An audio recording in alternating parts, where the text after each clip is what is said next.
Hello, my name is Casey Aiken, and this is 21 This Week. Coming up next, Democrats send gift basket to Ted Cruz as Obama wins again.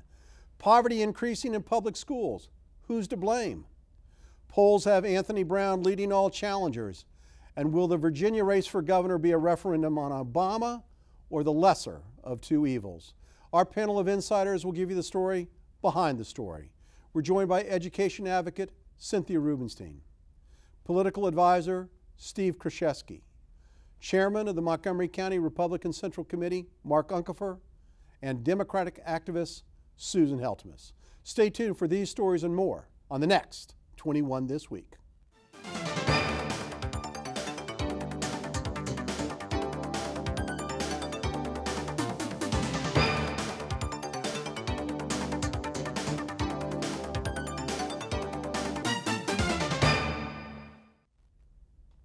After a month-long slugfest between conservative Republicans in the House and Senate and just about everybody else in government, resulting in a 2-week shutdown of the federal government, a deal was reached to fund the government for 4 months. The mainstream media immediately declared the Obama administration the winner of the battle, while Republicans vowed to continue to fight to rein in the runaway spending train. Mark, what is the takeaway from all this episodes? Well, I think your analysis is wrong, Casey. I think a year from now we're going to be looking back and saying that Republicans sent a life raft to Obama on Obamacare, and he should have taken the deal to get a 1-year delay, because from everything we can see, it's just not ready for prime time. Mark, that's such wishful thinking by you guys. That's a hope and a prayer that things are going to get worse. Already here in Maryland, it's become an issue, the problems in the Democratic primary, the problems with the sign-up process. It's just not working. They should have taken the deal. They should have accepted a 1-year delay. Well, all right. Susan, I want to go to you. Actor Robert Redford is only the most recent example of a prominent liberal to suggest that the reason the Republicans opposed Obamacare was due to racism. Now, doesn't such statements trivialize the true differences between the parties and the true issues involved here? It is the ugly little secret that's rearing its head. Republicans have said this for a long time now. There are people What in secrets, this... Susan? Are you serious? Do you really think that they're opposing Obamacare because of racism? No, there have been people who have been against President Barack Obama since day one because it is change. We have an African American in this country who is now the president for the first time, and there are people who are uncomfortable with Susan, that. let me tell you the harsh reality. Republicans oppose Obama because he's a left-wing liberal, not because he's black. That's ridiculous. There is some of that, but I want to go back to Mark for a minute about Obamacare. If you'll recall, when Medicare D came out the first time, it was a disaster. It was really hard. They had all sorts of computer glitches, and not anywhere near the people were using the system. Changes are being made. It's going to work. And as even Republicans have said, once it's there, you aren't going to be able to take it back because people are going to like it. And people are signing up. Cynthia, the difference here is that this is a 50-state enforcement program that doesn't travel across state boundaries. This is going to be a nightmare for Obamacare to ever get back on track. Well, some states have not had so many difficulties. California, it's gone well. Ironically, in Kentucky, it has gone well. It has not gone well in Maryland, and on the federal registry. I think was plagued by problems based on the contractor hired to do it, who was probably very qualified at getting federal contracts, but not so qualified on the tech end. So really good at getting the sweetheart deals from the government, but not really good at doing it because it costs 10 times the estimate to put the website together. Steve, isn't Obamacare just a distraction, and the real issue is the continued overspending of the federal government?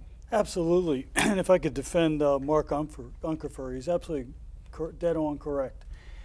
5 months from now, a year from now, the storyline from this whole shutdown is going to be certain people were right. The rollout of Obamacare for individuals was way unprepared.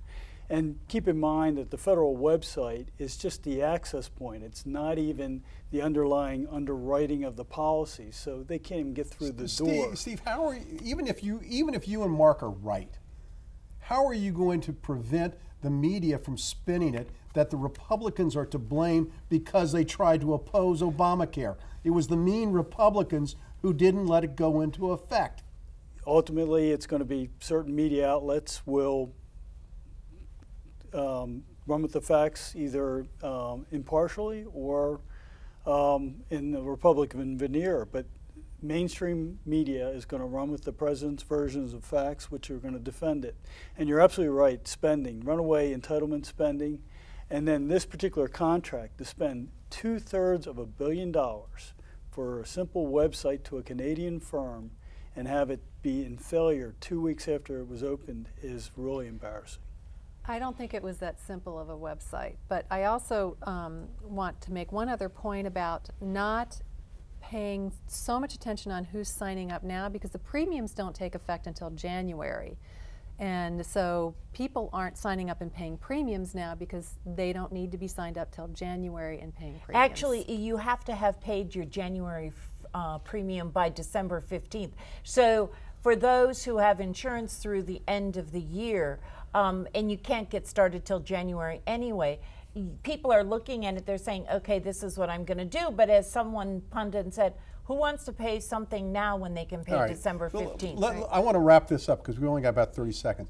The real issue is, aren't we going to have to go through this all over again in February when the 4-month deal goes out? I don't think that. Yes or no? No, we won't. Cynthia?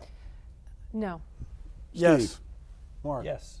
I agree with the yeses. This is a nightmare that we're going to relive again. A Republican nightmare. No, no, Susan. It's a Democratic nightmare because Harry Reid hasn't passed a budget in 5 years, and the press won't report on it. Casey, you guys get a free. You guys get a free ride on this all the time. Should we start all over again about the budget? We got to go on to the next topic before I blow my top here.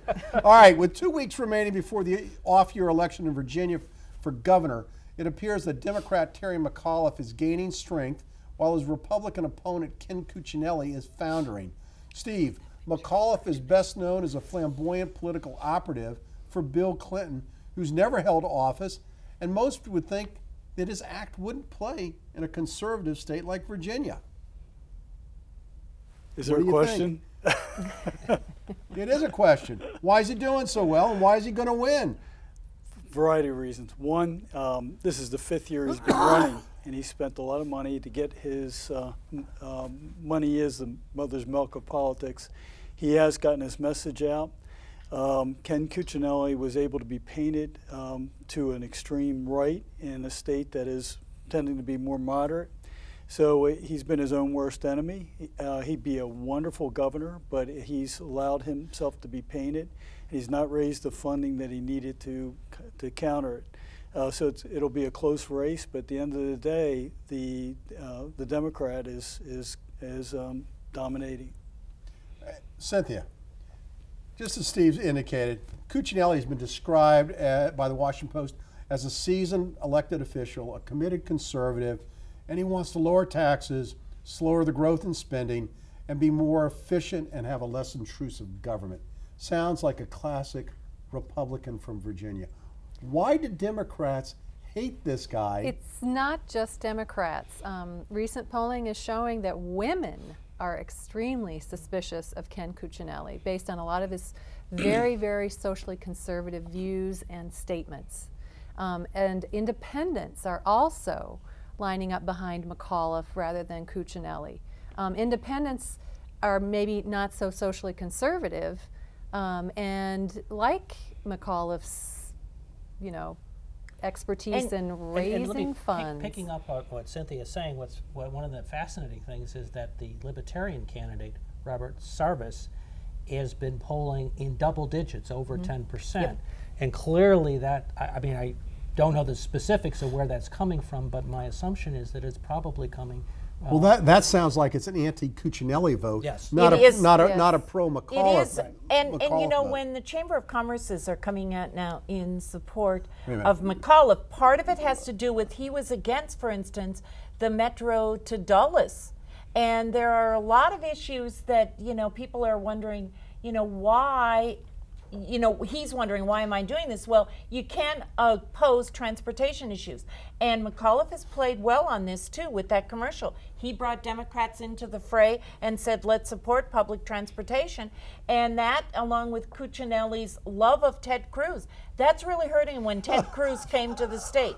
Ted Cruz is seen I love as you evil. guys. You are going. You like to paint Not to defend the Ken opponents. Cuccinelli, but they were occupying the same space at the same time. But he didn't want to be But seen. Ken Cuccinelli was not seeking So, to so be how seen can he say with love Ted of Ted Cruz? Well, I mean, Susan, you just that's you He just, was bit at of the an overstatement. fundraiser. you and just helped- like to slander people. No, I Ted, love it. Ted Cruz came We know who to the new Virginia Democratic to help boogeyman raise is. money. We know the and exactly. The Duggars. Hold on, I want to 19 go. I want to go county to with Sarah us. Steve. Pell Wrap is this not up. available. Why, Yeah. wait a minute. Or Why Michelle. is Cuccinelli going to lose this race?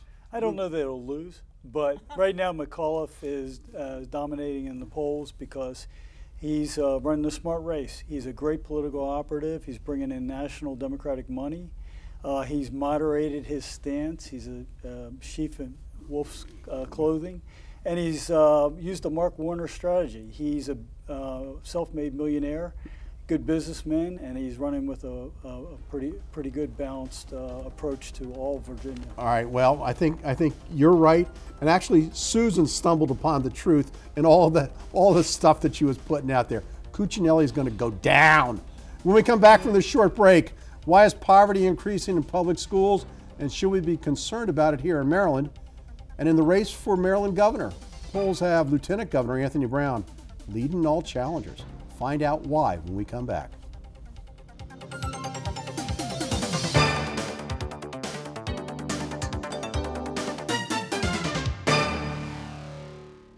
Welcome back. A new report released about the makeup of American public schools in the South and the West points out for the first time in 4 decades, a majority of students in public schools are now from low-income families. The report correlates the number of children from low-income families with low test scores and low achievement.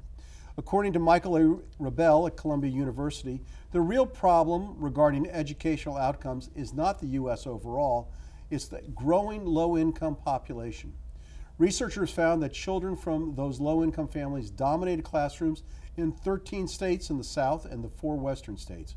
Maryland and Virginia were the only southern states where low-income children did not make up a majority of the public school students.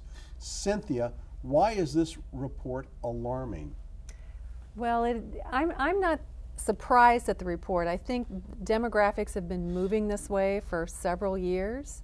But what it points to is that we really need to be investing in our educational system, especially pre-K, and making sure that children come to kindergarten and first grade ready to keep up with their peers. So it points to the investment that we need in the United States to bring up this next generation, to be productive, tax-paying trillions citizens. of dollars in education at the federal level, at the state level. It's not a money problem. It's a priorities problem. We have enough money to do this, but we have to prioritize it and put it to early education. Okay, thank you. Mark, according to reports, author Stephen Suits of Southern Education Foundation, the 2008 recession, immigration, and a high birth rate among low-income families have largely fueled these changes. But I want to explore with you, aren't there other factors involved here as to why there's an increase in low-income families and people who with means are opting out? Well, clearly the recession has had a big impact, and the fact that we haven't had a recovery has increased the numbers. But looking here in Montgomery County at the most high-performing school areas, the high schools, Poolesville and Whitman both have subsidized lunch programs with, I think it's barely 1%. It really is in the 2 dozens at both schools. Basically, income has a huge impact on educational outcomes. Well, but the other issue, and I want to put this out. I think there is a large group of people who are opting out of public schools because they want a more traditional education. They don't like the secularism of public schools, and they don't like the quality of public schools. Well, no, clearly parents choose to, if they can, to put their kids in schools with other kids coming from families with similar backgrounds. And they do it here in Montgomery County, and if they can't, they'll do it in private schools. In Montgomery County, though, each year, thousands of children are coming into the school system that had prior attended private schools because parents can't afford to do it anymore. So, and the other issue that has to do with this, which we've discussed, Casey, is the minimum wage. And many of these children have parents who have to live on minimum wage jobs. And as I've said before, it is less than it was back, when... Well, that's because there has been no recovery under Obama. That is nothing... Your question went to what's a differentiator, and you asked Mark this. Something that's going on that I think confronts Montgomery County, but the nation as a whole, is even in poor families or agrarian families in the past, there was a big emphasis on the need to get ahead and to study. And now you have competition from the digital universe, whether it's Facebook, it's all your digital media that these kids use. It's no longer the emphasis in the core family of education to get ahead, and actually immigrants do bring that in. Well, but Steve, I think what the trend that I've seen is you're seeing more homeschooling, more charter schools, and you're seeing more new age Christian schools popping up because people are dissatisfied with public schooling. I agree with that, but that's just a small fraction. If you're looking at the overall base of people going into school, we just don't emphasize education to the degree they have in the past. And last thing. Last thing. 50 years ago, someone who was low skilled and low education could get a job and make a living to support a family. That is no longer true. You have to have a much higher level of educational attainment and skills to compete to earn enough to raise a family well. And those skills don't have to necessarily come from college. They have to be some sort of technical ability, which often goes beyond the high school level. Well, look, I mean, that's a great point. But I think the flaw is too many high schools are training kids to go to college that shouldn't be. They aren't offering the technical education that would serve them better. As a member of the Montgomery County Workforce Investment Board, that's true, especially here in Montgomery County. And it's an issue that is being studied across the country. And if not in the high school necessarily, at least at the community college and technical school level. Susan, you finally agree with me. All right. First time. We're gonna keep statistics here, Susan. If you ever studied statistics, you know that bad news isn't evenly spread out, but comes at you in bunches. And poor Doug Gansler. The same week that he introduced State Delegate Jolene Ivey as his running mate, the story got overshadowed by the Washington Post running a gotcha article from some disgruntled state trooper. And if that wasn't bad enough, Congressman Dutch Ruppersberger announced that he may join the race for governor as well. And finally, a newly released Gonzales poll had Lieutenant Governor Anthony Brown leading by 2-to-1 margin. Ouch! Steve, you got to admit this wasn't a very good week for Attorney General Doug Gansler. A couple observations. The fact that the Washington Post ran with that report, one has to question the coincidence. Yes. And how that all occurred. Two, I want to defend what you describe as a disgruntled trooper. Charlie Ardolini is a so fine member of the Executive Protection. He served under Republican and Democratic governors, not a political bone in his body. He was actually in charge of several troopers that reported the problem, so it is a legitimate concern of the Maryland State Police. So from a factual basis, it's accurate. Yes, Doug Gansler's had a rough week, but I think that the Gonzales poll have a lot of hope in it. Here you have a state in which demographically it's 28–29% African American and a number of other minorities. And then we have in the Democratic primary The lieutenant governor is only polling at 40%. It's a lot more than where Doug Gansler is, but a full 1/3 of Democratic voters are undecided in that race. So Doug Gansler still has a lot of opportunity and a lot of room for movement as he gets his message out, and he's sitting on a war chest of $5 million. Thank you, Steve. Now, Cynthia, the Gonzalez poll doesn't treat your candidate, Heather Mazur, very favorably either, mainly because of lack of name recognition. Name recognition. Almost 80% of those polled didn't know who she was. Does she have the treasury that Doug Gansler has to overcome this? Well, she doesn't currently have that treasury, and I would pick a little bit at needing to have an enormous treasury to win a race. I think you have to have a combination of a great message. You have to get it out to enough people, and you have to make those people be passionate and come to the polls for you. Yes, she has to raise more money. Yes, she has to raise her profile. But as the months tick along, I think this race is going to get much, much closer. So the issue is, how many Democrats are actually going to be running for governor, and who's going to come out ahead? I think ultimately Dutch Ruppersberger is not going to run. I think he's sweating it because, God forbid, Baltimore doesn't have a candidate this time. But I think ultimately he likes his committee. But this week was the absolute opposite of what Doug Gansler's behavior usually is. For years, there's been the joke going around, where is the most dangerous place to be? Between Doug Gansler and a TV camera. And this week we saw Doug running the other direction. It was pretty darn funny. So it's been a bad week. I think he'll overcome it. But there have been those for years who have said that Doug Gansler can be reckless. And as you said, oh, come on, tell him, you know, the trooper to go a little faster because he wants to get to the event. That's reckless. Yes, and going on the curb is, I would say, a little reckless. Going through lights, turning on your siren when there isn't an emergency. It could be said that that's a bit reckless. You know, I know, Steve, you came out in support of the state troopers, but I truly think the state troopers should be like the Secret Service and not running their yaps if there's an issue. I'm not sure that they did. Well, then how did it come out? One wonders. Yeah, one wonders how it comes. Who does the report go to? It goes to the governor's office. But the irony is, so are you saying the current governor is trying to stack the deck? I'm only reporting the authority. You're only line. reporting the facts. Just the facts, please. Yeah, I know. I hear you. Well, I think it's great that we're going to have a great competitive race.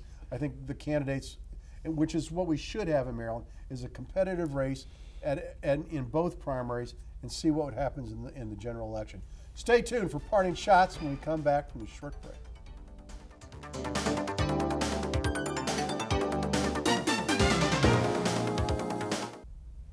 Now with parting shots, Cynthia Rubenstein.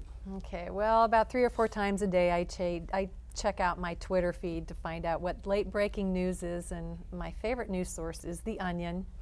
And my favorite news feed from The Onion today was anonymous tip from a caller calling into The Onion saying, I don't want to be majority leader anymore. That would be John Boehner. He's Speaker of the House. So maybe Speaker of the House. Maybe it was Harry Reid. Oh, sorry, I meant Speaker of the House. I blew that punchline. Steve Kreseski. First, what's an onion? The Onion, if anybody hasn't seen it, I suggest that you go to YouTube. It's a wonderful parody line, and they do a great one on the New York Yankees and Alex Rodriguez. All right, you better. We only have a minute, so everybody's got to be pithy here. Parting shot. Can I do my parting shot? Okay. Real quick. I applaud advocates for increasing the minimum wage and folks that want to really help families that are in need. But moving the minimum wage up 40 or 50% in one fell swoop is a big mistake. And I think Mark Eldridge from the Council and Ann Kaiser from the House of Delegates, and I think Ann has taken a more cautious approach, should think twice about moving it much greater than where inflation is.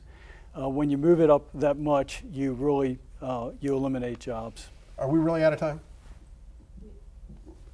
Mark. Chris Matthews has a new book out about the relationship between Ronald Reagan and Tip O'Neill. And who would know? Now, it's about when politics works, but who would know that when Tip O'Neill was Speaker, in 10 years there were 13 government shutdowns? Thank you, Mark. Susan, we're actually going to give you some airtime. Good. Today I attended the funeral of a great guy named Tim Friedel. Besides being a native Minnesotan like myself, Tim worked for over 20 years as the catering manager at Indian Spring Country Club. Anybody who attended an event there saw him in the corner lurking, making certain it was a great event. He was a kind, gentle person who treated everybody with love and respect, and we're going to miss him. Thank you, Susan. We're out of time, so thank you for watching Montgomery County's hardest hitting political talk show. For 21 this week, I'm Casey Aiken.